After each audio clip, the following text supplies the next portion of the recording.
எப்படி நீ அங்க பெஞ்சு உள்ள போன எப்படி நினைச்சு கூப்பிடலாம் அங்கே கூப்பிட வேண்டியதானே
அது எனது கீர்த்தி ஜெயித்து பணமுள்ள ராமா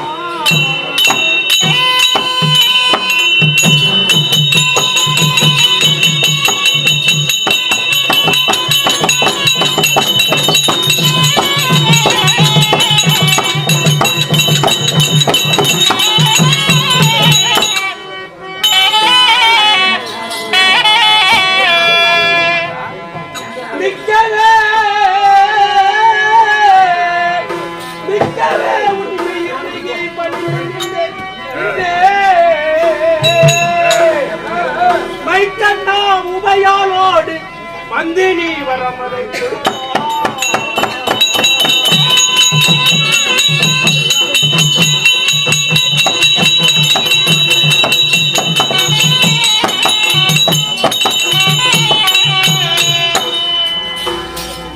சங்கர சங்காரா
அநேக வரத்தை கொடுப்பார் என்று சொல்ல அதை கேட்ட வாதாள் சொன்னாங்கப்பட்டவர் சிவனை கோரி அகோர தவம் புரிய அந்த அகோர நிலையை கண்டு சிவபெருமானப்பட்டவர் கையில வைத்து சிவபெருமானால் கிடைத்தோம்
தாய்வாளி மகனே. யாருப்பா? பார்த்தா இட்ட மாதிரி முட்டும். ஏய் இங்க பாரு, நான் சாமியார் சாபம் கொடுத்தா செத்து போடுவேன். அடே நந்திகாவலா சாமியார் வந்து பார்த்தா ஒரு பயந்துட்டாரு போல. ஏய் நான் ரிப்பேர் பண்ற வழக்கம் தெரியுமா? நான் தான் மச்சானுங்க சிசிர். நான் தான் ஏழுமலையில இருந்து வரேன். ஆமா ஏழுமலையில இருந்து வரேன். அப்படின்னா நியாயமால இல்ல. அப்ப நான் கை குஷ்ட முடிச்சுக்குவா. அங்க பாரு என்ன சாபத்தை ஓ மையும் பியும் வாயும் பியும் சாபத்தை முடிச்சுடா. அச்சி கை போடுவேன். அச்சி கைத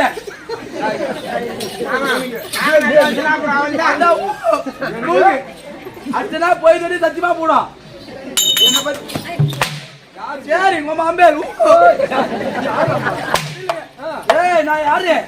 சிவபெருமானுக்கு அடியன். சிவபெருமானுக்கு அடியார். ஆமா அப்பேற்பட்டங்க பாரு பரம கடவுள் எங்களுக்குள்ளடா. புரியுதா? பாப்ப முட்டை செத்து போடு போ. அந்த பரம கடவுள் வந்து அரை மணி நேரமா உன்னை சிஷா கட்டி நடக்கிறாரு. நாங்க அண்ணாமலையார் பக்கத்துல திருநாமலை போலான்னு ராய்மணி கூட்டாளி அண்ணாமலையார் பார்க்கலான்னு சொல்லிட்டு அரகர சம்பவம் மகாதேவா வந்துட்டாரா? எங்க தங்குறாரு?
நான் வருகின்ற போது என்னுடைய நாமதேயம் என்னவென்று தெரிந்து இருக்கக்கூடிய நந்திகாவலை எனக்கு தெரியும்.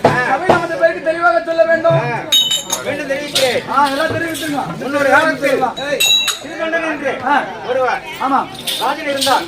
அவனோ அநேக பேர்களுக்கு ஒரு நாளைக்கு 1000 தெங்குமரிக்கு உணவு அளிப்பதாக அன்னதானம் விட்டுக் கொண்டிருந்தார். அவனை சோதிக்க வேண்டும் என்று யானோ முனிவராக சென்று அவனிடம் சென்று அன்னதானம் கேட்டேன். அவன் நினைக்காதன்னு ஒண்ணு கூட பண்ண மாட்டாரு. அவனே நினைச்சு அப்பா சிவபெருமானே நினைச்சு தனதானம் துடிப்பான். அவனைத்தான் போட்டு அப்படியே அரப்பா போட்டுக்கணும். அவன் இல்லாத செத்து புள்ளாமலாம் தோணும். அந்த அளவுக்கு கஷ்டப்படுத்துவான். ஆனா கும்பிடாதவன் நல்லா சோதிக்கிறாரு. கை விட மாட்டாரு. கை விட மாட்டாரு. சோதிக்க வேண்டும் என்று நானோ ஒரு முனிவராக ரூபம் கொண்டு அவனிடம் சென்றேன். போயிருப்பீங்க. அவனோ எனக்கு அன்னதானம் செய்ய வடபாயாசம் செய்வதற்காக எல்லாமே ஏற்பாடு பண்ணான். நானோ எனக்கு வடபாயாசமோ அன்னமோ எதுவும் தேவையில்லை.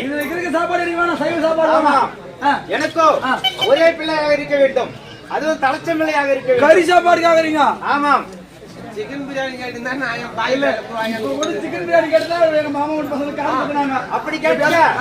அவனோ ஊரு உலகம் எல்லாம் சுற்றி பார்த்து ஒருவரும் இல்லை என்று வந்து நீங்க போட்ட இது அப்படி தன்னுடைய தாய் மகனாக இருக்க வேண்டும். தன்னுடைய மகனே ஆமா ஒரே பிள்ளையாக இருந்தான். ஆமா தலைச்ச பிள்ளையாக. ஓஹோ கட்டளை எப்படி? தாய்க்கு தலை மகனாக இருக்க வேண்டும். அதை தாயாகப்பட்டவர் தலையை பிடிக்க வேண்டும், தந்தையாகப்பட்டவர் கழுத்தை அறுக்க வேண்டும். ஆமா அப்படிப்பட்ட கட்டளை என்ற உடனே எந்த தாய் ஒத்துவா தாய் புள்ளி அரகத்துக்கு? அப்படி செய்து போட்டால் நான் சாப்பிடுவேன். ஆமா இல்லை என்றால் உனக்கு வர கொடுக்க மாட்டேன் என்று சொன்னேன். ஏய் துரோகிலடா, அவன் பக்தி உண்மையா செய்யறானா இல்லையான்னு சோதிக்கிறாரு. புள்ளி கொடுவாரப்பா நான் உண்மையான பக்தி ஆகிறா இல்ல உண்மையா வரேன்னு சொல்லிவிட்டு போன சுவிட்ச் ஆஃப் பண்ணிட்டு கூட போச்சுக்கிட்டான். ராத்திரி நேற்று ராத்திரி பகல்ல பூரா போயிருக்காங்க. 6 மணி வரைக்கும் வரேன்னா அப்புறம் பார்த்தா போன் சுவிட்ச் ஆஃப்ல இருக்குது. 50 வாட்டி போன் பண்றான். ஏய் அப்படி இருக்க அவனுக்கு அவர்களோ தன் பிள்ளையை ஆமா தாயும் தந்தையுமாக சேர்ந்து ஆமா கை வேறு கால் வேறு உள் வேறாக அறுத்தார்கள். அதே போட்டாங்க. ஆமா அறுத்து 64 வகையில சமைத்தாங்க. அவர்களோ சமைக்க செல்லும் போது நானோ சென்று பஞ்சாட்சரம் சென்று அடியே சீதோண்டா உன் மைந்தனை கொல்ல வேண்டாம். ஓஹோ இதோ நான் பஞ்சாட்சரம் செலுத்து உன் மகனை உயிரோடு வரவைக்கிறேன். உன்னை சோதிக்கவே நான் வந்தேன். ஓஹோ என்று சுயரூபம் எடுத்து அவனுக்கு காட்சி கொடுத்து விட்டு வந்தேன். ஓஹோ அது அடுத்து சாப்பாடு போடும் போது பிள்ளை இல்லாத வீட்டுல நான் சாப்பிட மாட்டேன். உன் புள்ளி கூப்பிடான்னா புள்ளி கூட எங்க இருப்பா வந்து அடுத்து சாப்பாடு வச்சாங்க. நீ உள்ள கூப்பிடான்னு உடனே எழுந்து ஓடியா. அப்பதான் சொன்னாரு மகிமை மகிமை அத்தை விட்டு புள்ளி எப்படி எழுந்து எழுந்து வரும். ஆனா சிவபெருமான் கருணை இருந்தாலும் அர்த்தப்பட்ட புள்ளி இருந்தாலும் எழுந்து வரும். சரி என்ன எப்படி அது தவிர சுபாதயம் பப்புனுக்கு சுபாதயம் பாரு வரும்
கங்கையானவட்டவளை என் சடையணில் தரித்து கொண்டேன்.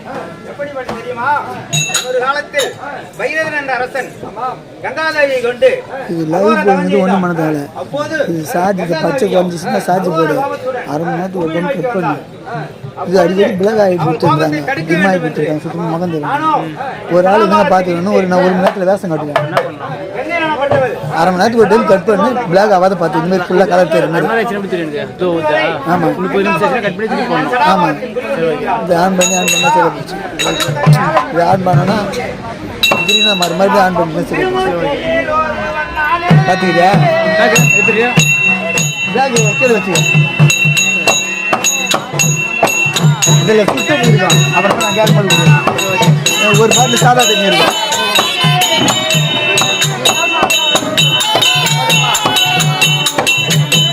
நான் சுத்தமாக வர முடியாது. வேகத்தில் ஒரு 2 நாளைக்கு பார்த்துக்கேன். போறியா? நான் போகிறேன்.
திருவண்ணாமலையிலே ஆமா சிவலிங்கமாக உதித்து ஆமா கொண்டிருந்தேன். அண்ணாமலை வழியாக காட்சியளித்து வருகிறீர்கள். ஆமா அப்பொழுது தேவர்கள் மகாவிஷ்ணுவும் ஆமா பிரம்மனும் நான் தான் பெரியவன், நீங்கள் தான் பெரியவர், நான் தான் பெரியவன் என்று இருவரும் ஒருவருக்கு ஒருவர் போட்டியிட்டுக் கொண்டிருக்கிறார்கள். ஆமா ஆஹா. போட்டி போட்டுக் கொண்டு ஆமா என்னிடத்தில் வந்தார்கள்.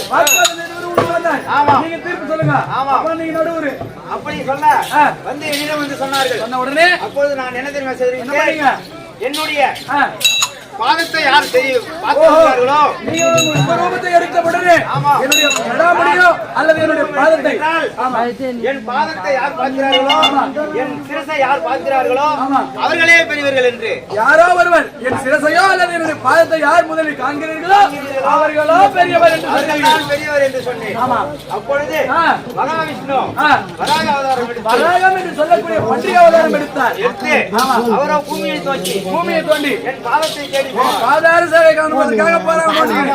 ஆனா பிரம்மதேவனோ அன்னபட்சியாக ரூபம் கொண்டு அன்னபட்சி ரூபம் கொண்டு ஆமாம் மேலே பறந்து செல்கிறான். என் சிரசை காண ஜடாமுடியை காண்பதற்காக செல்கிறான். ஆமாம் அப்பொழுது அன்னபட்சியால் பறக்க முடியவில்லை. எவ்வளவு தூரம் பறந்து இறகைகள் எல்லாம் உடைந்து அப்பொழுது என்ன செய்த தாழம்பு என் சதாபாரத்தில் இருக்கக்கூடிய தாழமுகப்பட்டது மேலிருந்து கீழே இறங்கி வருது. அப்பொழுது பிரம்மதேவன் தாழம்பூவே எங்கிருந்து வருகிறாய் என்று கேட்டான். கேட்ட உடனே அப்போது தாழம்பூ நானோ சிவன் சதாபாரத்தில் ஜடாபாரத்தில் இறங்கி வருகிறேன் என்றது. அப்பொழுது நீயோ எனக்கு எத்தனை காலமாக மேலிருந்து கீழே வருகிறாய், ஜடாமுடியிலிருந்து இங்கு வருவதற்கு எத்தனை யுகமாய் என்று கேட்டார்.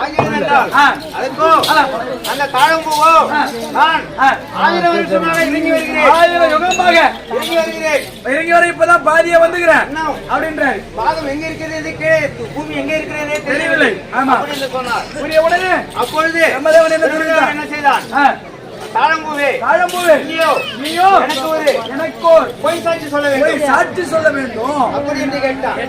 அப்பொழுது தாழம்பூவோ நான் சொல்லுகிறேன் என்றது. பொய் சாட்சி சொல்லுங்க. ஆமா அப்பொழுது பிரம்மதேவனும் அன்னபட்சியும் ஆமா இறங்கி வந்து என்னிடத்தில் பிரம்மதேவன் நான் உன் சிரசை பார்த்து விட்டேன், நான் உங்க ஜடாமுடியை பார்த்துட்டேன் என்று பொய் சாட்சி சொல்லுங்க சொன்னார். அதுக்கு சாட்சி தாழம்பூ. ஆமா அப்படி சொல்ல ஞான திருஷ்டியில பார்த்திருப்பீங்களா? சும்மாலா ஞான திருஷ்டியில என்னால் முடியவில்லை, பற்கள் எல்லாம் ஒடிந்து விட்டது, என்னுடைய தந்தமாக சொல்லக்கூடிய பற்கள் எல்லாம் ஒடிந்து விட்டது. ஆமா மண்ணாலும் நோக்கி செல்லவில்லை, உன் பாதத்தை பார்க்க முடியவில்லை உணர்ந்து கொண்டார். மைந்தனா நீயே அபயம் என்று உன்னோட கற்பை உணர்ந்தார். ஆனா பொய் சாட்சி தெரிவித்து என்றால் பிரம்மனுக்கோ அதே பிரம்மனே இந்த பூலோகத்தில் எங்குமே உனக்கு கோயில் கிடையாது, என்னுடைய ஜடாபாரத்தை காணாமல் கண்டதாக பொய் சாட்சி சொன்னது அல்லவா, இது முதல் உலகத்தில் உனக்கு அந்த தாழம்பூவுக்கோ இன்று முதல் பூஜைக்கு உதவாது. ஆமா இன்னும் தாழம்பூ எந்த கோயிலையும் பூஜை வைக்க மாட்டாங்க. பிரம்மனுக்கு தனி ஆலயம் கிடையாது, சேர்த்து ஒண்ணாருங்களா பிரம்மனுக்கு தனி ஆலயம் கிடையாது. அப்படியெல்லாம் சொல்லி அப்பொழுது திருவண்ணாமலையிலே உருவம் எடுத்ததால் அன்று முதல் என்று அக்னிலிங்கமாக வளர்ந்து வருகிறது.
அழகு வாதாபிசூரா தெரிவிக்கிறேன்.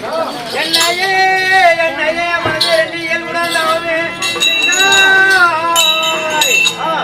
மன்னனே வாதாபிசூரா மனிதர் உந்தவத்தை மெச்சே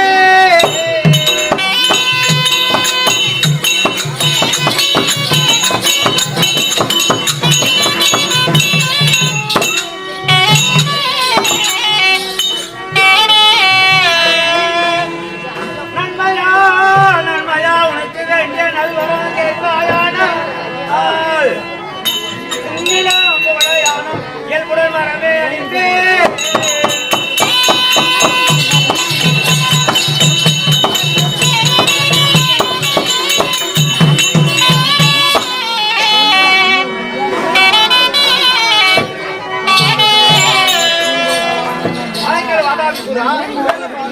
ஐயோ தவம் பண்ணினார் தவத்தை நிறுத்தி என்ன வர வேண்டும் என்று கேட்டால் நான் உடனே தருகிறேன். அப்படியே கேட்கிறேன் சாமி.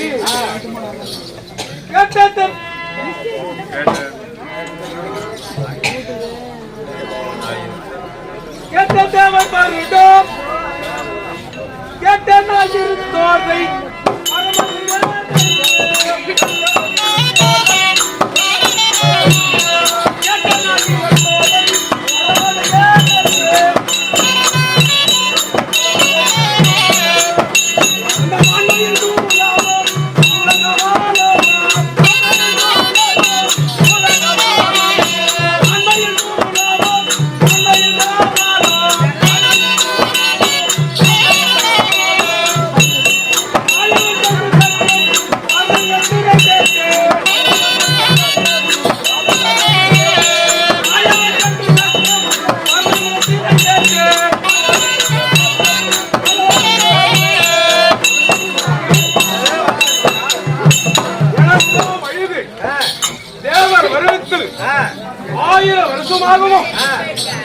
அந்த மாண்மையில் சூல கபாலமும் மாயவன் தங்க சக்கரமும்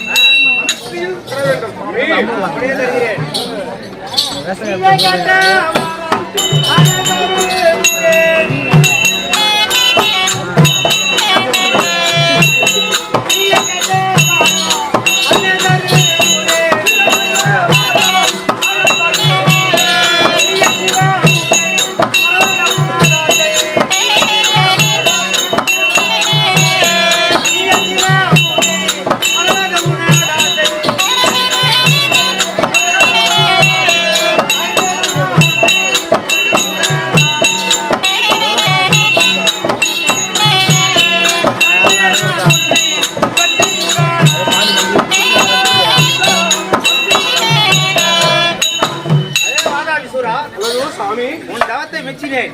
நீ என்ன வரம் கேட்டாலும் தருகிறேன். தயங்காமல் கேளு. அதான்